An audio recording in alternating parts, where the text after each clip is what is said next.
मी अरुणा विकास लामतुरे नांदेडवरून belong करते. मी nursing कॉलेजवर lecturer आहे.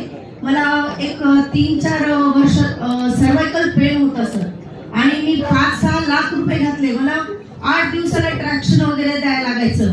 पण ज्यावेळेस मी मार्केटिंग वगैरे कधी केलेली नाही, मी नर्सिंग फील्डमध्ये लेक्चर करायची. पण अमृत ज्यूस आणि पॉवर बूस्टर घेतल्यानंतर सर मी ज्यावेळेस टीचिंग करायची ना, तर माझा हात हा राईट हँड बोर्ड आज मनसोक्त डान्स केलाय. हे फक्त अमृत ज्यूसने. म्हणून एकच सांगू शकते की शिक्षण हे वाघिणीचे दूध आहे. शिक्षण हे वाघिणीचे दूध आहे. जो कोणी प्राशन